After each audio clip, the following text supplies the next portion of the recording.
Yo, what is good, everybody? My name is the Coaster King. Today, we're doing a 10-year plan for Knoebels.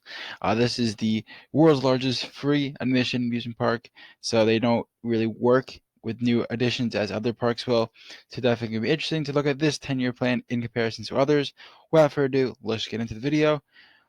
Starting off with the past 10 years, we're gonna start with 2011. They got nothing. 2012, they got Black Diamond, which is a ride in the park, pretty much an average ride. 2013, they got Stratosphere and Flying Turns, but the Flying Turns, of course, being the bigger addition in that year. It's a giant wooden bobsled coaster, the only wooden bobsled coaster, which is really cool. And then they take a year off, and in 2015 get Impulse, which is a Eurofighter. One thing that's interesting is that they go back pretty much back-to-back years almost, 2-year gap between Flying Turns and Impulse, which are huge roller coasters. And then as we're going to see, don't do too much in the following years. Um, yeah, but both those additions are very expensive, and it definitely sees that I do care about adding thrilling rides at the park. 2016, they added nothing, took a year off. 2017, they added a family ride. Obviously, the last few years were all focused on thrills, so they're trying to get some more family rides in the park with Over the Top. 2018, they added nothing once again. 2019, they added Tumbling Timbers, which is another family ride. And 2020, they added Tornado, which is yet another family ride. So as you see, really on the left side of the screen, they focus on thrills, and the right side they focus on family rides. So they're definitely interesting to see how they kind of do that. They kind of just almost do it in bulk, where all right, these years we're focusing on thrills, these years we're focusing on family rides, and that is kind of what I tried to think about during my 10-year plan. So without further ado, let's get into my 10-year plan. 2021, 2022, I think to take 2 years off. Knoebels is one of those smaller parks with not that much money, so they're really going to be killed from the coronavirus. Um, they don't work off season passes like Six Flags would, where you're stuck in the membership. They're like a free admission park, so they're just going to get murdered from coronavirus. So I think they take 2 years off completely just to get financially stable again, and they get right back to it in 2023 with a new thrill ride. The one I think is most likely, and I think would be a great fit for the park, would be a Zamperla Airways. These are a lot of fun, very compact, very cheap as well. So definitely a great addition for the park. They could definitely use something like this. They don't have anything like it from what I've seen. So yeah, I think that would be a good addition for the park. Obviously, it's a thrill, as they've been doing so much for the families in the past few years. So I think it's time to add something for the thrill seekers, and that's what they're doing in 2023 with a thrill ride. 2024, I think they're going to add some park improvements. They're not going to do too much. Pretty much take a year off, more or less.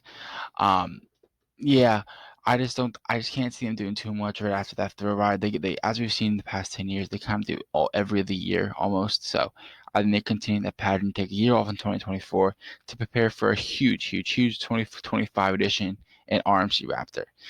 Um, when RMC first created the idea of RMC Raptors, they were meant for parks like Knoebels. They were not meant for parks like Create Adventure. They're going to be a capacity nightmare there. They're meant for smaller parks that can handle the capacity, and that is exactly what Knoebels is. So I think they'd be an amazing fit for it. I guess Impulse is pretty similar to it, but still, RMC Raptors are awesome. It would be a huge attraction for people all across the world. There is not one on the East Coast. A clone at least. So if they cloned Wonder Woman and Railblazer, they would be original on the East Coast, even though Great Adventure is gonna have one by the time this happens. Um, but yeah, so basically there wouldn't be any clones of that one. I think RMC Raptors are gonna be more popular by this time. Magic Mountain's gonna get one. I think that more parks are going to throw them in. So 2025 RMC Raptor, I think this will be an amazing addition to the park and really be the next big coaster. And finish off the next 5 years, which we're focused on thrills mainly, and go into 2026, which is just some park improvements. Once again, I think every other year is with a pattern. They kind of don't do something one year and do something next year. So especially after a larger addition of RMC with an RMC Raptor, I think 2026 to take a year off, do some park improvements. Leading us in 2027, which starts our next 5 years of kind of family, smaller additions. I think they do something for the kids' areas. Maybe revamp some rides, put in some new rides, retheme some stuff, boring stuff, but once again, it does need to happen. They do of course, have a lot of kids coming to the park, so they have to have rides for them to bring in some revenue. So yeah, 2027 kids area expansion, just put in some new rides. 2028, they do another family ride. This park likes to put in a lot of family rides. At This is 8 years in the future at this point, so there's got to be some weird new family ride.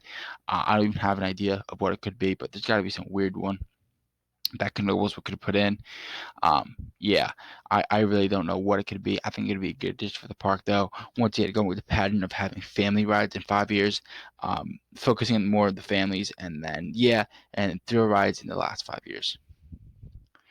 That leads us into 2029 and 2030, when I think they take the 2 years off to do some park improvements and general stuff in the park. Um, Knoebels is really going to be struggling with money this entire time.